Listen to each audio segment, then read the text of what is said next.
সুযোগই ছিল না, বরং আপনি রাজমিস্ত্রির কাজ ধরে ফেলেছিলেন, আমি হয়তো সেটা ধরতে পারতাম না। কাজে এখানে ওই সময়কার বিচারের মানে সেন্স অফ জাস্টিসটা আমাদের একই রকম থাকে, কিন্তু সবসময় আমরা বিচারটা পাই না। ফলে এটা নিয়ে আমি ব্যক্তিগত মানে আমার পর্যায়ে আমি এটার কোথাও কখনো বেশি বলিনি।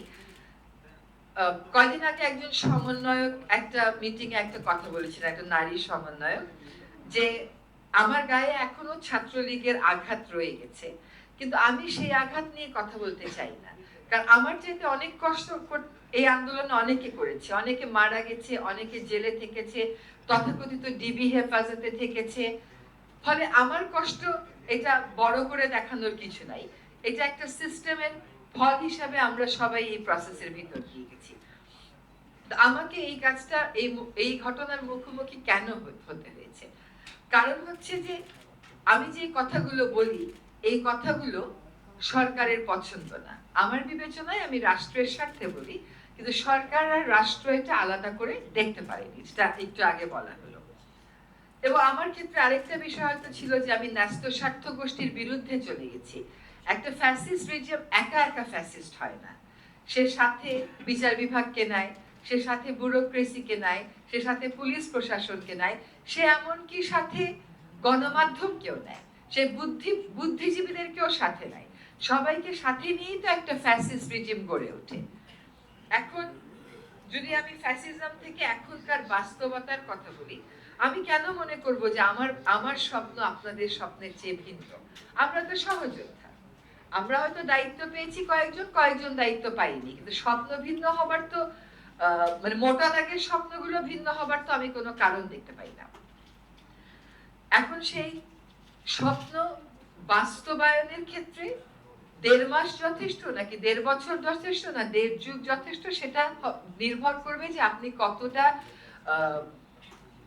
সূক্ষ্ম স্বপ্নতে নিয়ে যেতে চান। কিন্তু আমি যেটা বুঝি সেটা হচ্ছে, সমাজের প্রতিটা জায়গায় যখন ফ্যাসিজমের দোসররা একেবারে গ্রথিত অবস্থায় আছে, সেখানে ওভারনাইট সবকিছু টান দিয়ে চেঞ্জ করে দেওয়াটা সম্ভব না। একটা উদাহরণ, এটা আমার নিজের চিন্তা, এটাকে সরকারের ভাষ্য হিসাবে নেবেন না। যেমন ধরেন আপনি পুলিশ প্রশাসন সম্পর্কে একটা বিস্তারিত সংস্কার করলেন, ধরলাম সংস্কার হলো, সংস্কার প্রস্তাব পাশ হলো, আমরা সকলে একমত হলাম। এটা বাস্তবায়ন করবে কারা? যে লোকগুলো বাস্তবায়ন করবে তারা তো প্রায় সকলেই রয়ে যাচ্ছেন। এখন ধরেন আপনি উপরের টায়ার থেকে হয়তো একদম ডিরেক্ট দোষর ভেবে সরাতে পারলেন, কিন্তু বাকি যে বাস্তবায়নটা করবে সে বাস্তবায়নের দায়িত্বে থাকবে কারা? দীর্ঘদিন পুলিশের থেকে সরে আসি, আমাদের সাধারণ মানুষের দিকে আসি। দীর্ঘদিন ফ্যাসিজমের আবহে থেকে থেকে আমরা কি চিন্তা চেতনায় যথেষ্ট মুক্ত, স্বাধীন এবং সঠিক? এই জায়গাটাও কিন্তু একটা বড় চিন্তার ব্যাপার আছে। আমরা সংস্কার করে দিয়ে গেলেও আমরা কি আসলে মুক্তভাবে, স্বাধীনভাবে অনেকেই ভাবতে পারি, নাকি এইভাবেই অ্যাডজাস্ট করে চলতে হবে সমাজে? এটাই আমাদের আচরণে চলে এসেছে। ফলে সংস্কার করা সম্ভব, নিয়মে কাগজে সংস্কার করা সম্ভব। এখনো বাংলাদেশে যে আইন কানুন ছিল, সেই আইন কানুনগুলো যদি জনস্বার্থে মানা হতো, জনস্বার্থে ব্যাখ্যা হতো, জনস্বার্থে প্রয়োগ হতো, তাহলে হয়তো এই অসহায়ত্বের মধ্যে আমরা পড়তাম না। ফলে আমাকে যদি স্বপ্নের কথা বলেন, আমি বলবো আমার এটাও তো একটা স্বাধীনতা। যিনি আমাকে ফোন করছেন ওনারও একটা বিশেষ জটিলতার কারণেই ফোন করছেন। এখন একটু বলি আমার কাছে স্বপ্নটা কি। আমার কাছে স্বপ্নটা হচ্ছে ব্যক্তি পর্যায়ে স্বাধীনতা, পেশাগত পর্যায়ে স্বাধীনতা, রাষ্ট্রীয় পর্যায়ে স্বাধীনতা। আমার কাছে হচ্ছে আমি যে মত প্রকাশ করতে পারছি, আজকে যে কথাগুলো বলতে পারলেন, এই কথাগুলো কোনোদিন তো বলতে পারেননি। কতদিন আগে মায়ের ডাকের একটা অনুষ্ঠানে গেলাম জাদুঘরে, ওরা বললো এই জায়গায় যে আমরা অনুষ্ঠান করতে পারবো, আমরা কোনোদিন ভাবতেই পাইনি। কারণ বেশিরভাগ সময় তাদেরকে রাস্তায় অনুষ্ঠান করতে হয়েছে। তারা একটা হল ভাড়া নিলে দেখা গেল ওইটা ক্যান্সেল করেছে, ওই হলটা বন্ধ করে দিয়েছে, ওদেরকে করতে দেয়নি। এখন আপনি দেখেন, স্বপ্নটা আমাদের যেন ছোট না হয়, এটা হচ্ছে আমার একটা বড় কথা। অনেক দিন দলীয় শাসন, অপশাসন, ফ্যাসিবাদের মধ্যে থেকে থেকে কতগুলো জিনিসকে আমরা সমাজে নর্মস হিসাবে ধরে নিয়েছি, কিন্তু সেগুলো আসলে সমাজে নর্মস হতে পারে না। ওইখান থেকে নিজেদেরকে আমাদের বুঝাতে হবে যে আমরা আসলে সত্যিকার অর্থে একটি আদর্শ রাষ্ট্রের জন্য যাত্রা শুরু করতে চাই। একটা আদর্শ রাষ্ট্র পাওয়া 1.5 বছর, 1 বছর, 2 বছর, 6 মাসের ব্যাপার না, কিন্তু যাত্রাটা আমাদের জন্য দৃঢ়ভাবে শুরু হয়। আমরা মত প্রকাশের স্বাধীনতা যেমন চাই, আমরা চিন্তার স্বাধীনতাও তেমন চাই। সবচেয়ে বড় স্বাধীনতা আমাদের দরকার হচ্ছে যে আমি আমার বিচারটা পাবো। কিন্তু আমরা শুধু বিচার মানে একটা অর্ডার বা একটা জাজমেন্ট, তা কিন্তু না। জাজমেন্ট আর অর্ডার কিন্তু বিচার না, এটার বাস্তবায়নটা বিচার। সময় মতো আপনি বিচার না পেলে, সময়ের 20 বছর পরে গিয়ে বিচার পেলে, 30 বছর পরে গিয়ে বিচার পেলে, সেটা আসলে আর কতটুকুন বিচার থাকে। কাজে আমরা এমন একটা সমাজ চাই যে সমাজে সময় মতন বিচারটা হবে।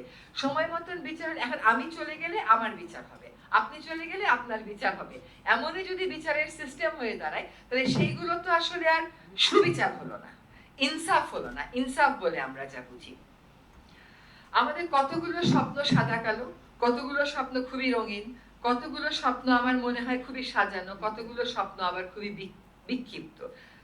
আমার একটা আহ্বান থাকবে যে এখন যেহেতু আমরা কথা বলতে পারছি, আমরা যত সমালোচনা করার দরকার করি, আমরা কনস্ট্রাকটিভ থাকি, ফোকাসটা যেন আমাদের নষ্ট না হয়ে যায়।